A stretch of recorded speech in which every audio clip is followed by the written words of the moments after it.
Mon Seigneur et mon Dieu, je crois fermement que tu es ici, que tu me vois, que tu m'entends. Je t'adore avec profonde révérence. Je te demande le pardon de mes péchés et la grâce de faire avec profit ce moment de prière. Ma Mère Immaculée, Saint Joseph, mon Père et Seigneur, mon ange gardien, intercédez pour moi.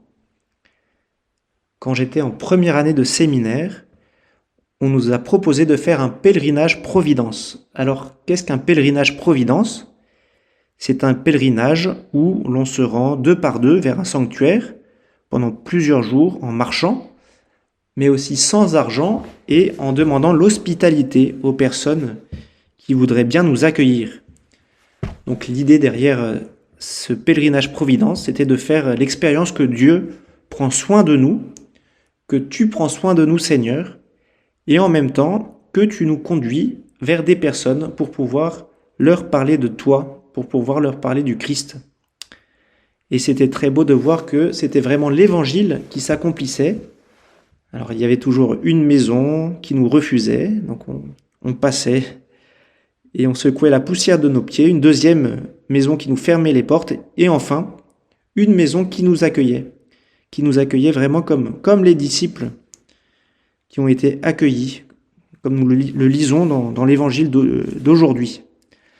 Alors je ne sais pas si toi qui m'écoutes, tu as fait cette expérience d'un pèlerinage Providence, mais peut-être que tu as fait l'expérience que le Seigneur te guide dans ta vie et qu'il t'envoie en mission pour parler de lui dans les circonstances qui te sont propres, à savoir ta famille, ton travail, ton université.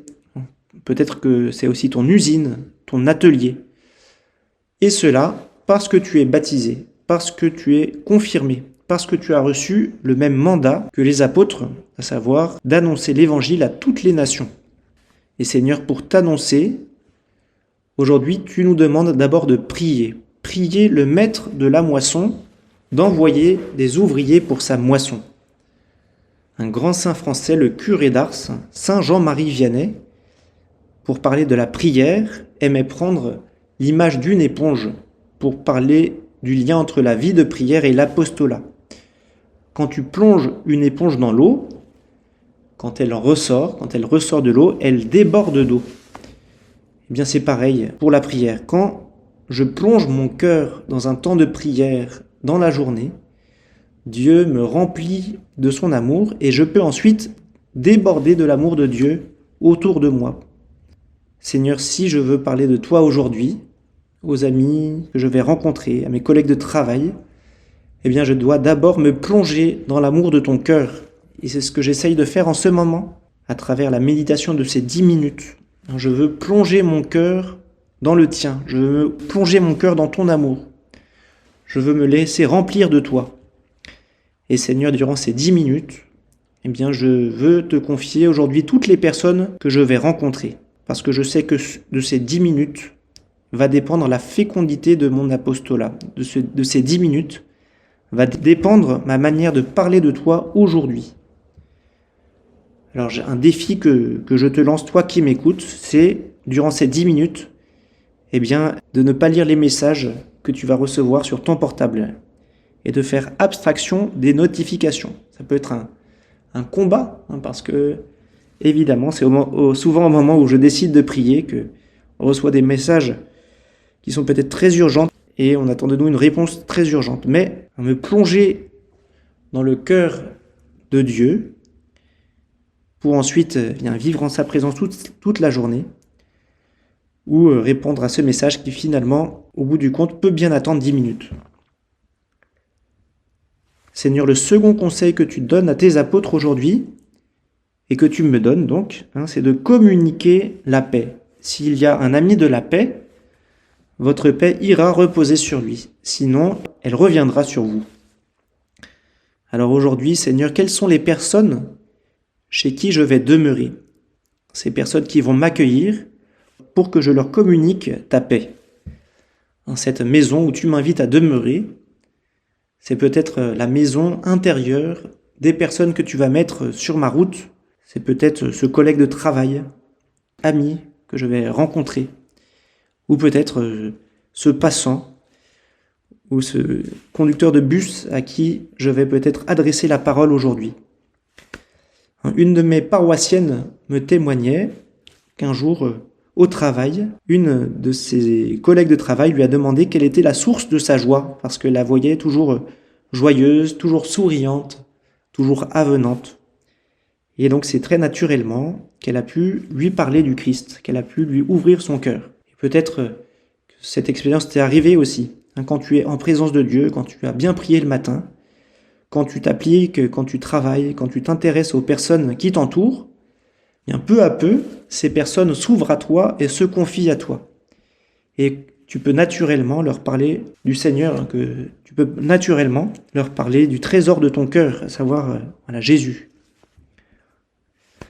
Enfin Jésus, tu donnes à tes disciples la consigne de guérir les malades et de leur dire que le règne de Dieu s'est approché de vous. Dans l'Évangile, les guérisons physiques sont toujours le signe d'une guérison plus intérieure, de la guérison du mal, du pardon des péchés. Alors si aujourd'hui parfois le Seigneur fait des miracles, s'il y a encore des guérisons physiques, obtenir la béatification ou la canonisation d'un saint, voilà, tu fais des miracles, Seigneur, par l'intercession de ce saint. Mais, Seigneur, tu fais chaque jour beaucoup de miracles ordinaires par les mains des prêtres dans les sacrements.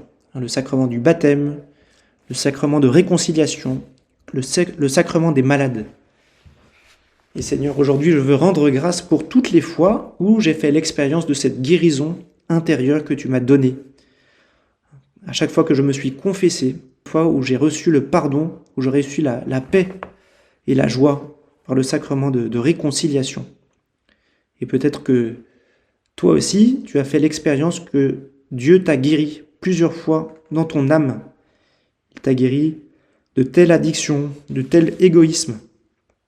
Mais peut-être aussi que tu as fait l'expérience d'une guérison dans ton corps. Si tu as reçu le sacrement des malades, par exemple, tu as fait l'expérience que Jésus s'est penché sur ta souffrance physique, qu'il est venu te rejoindre dans ta maladie.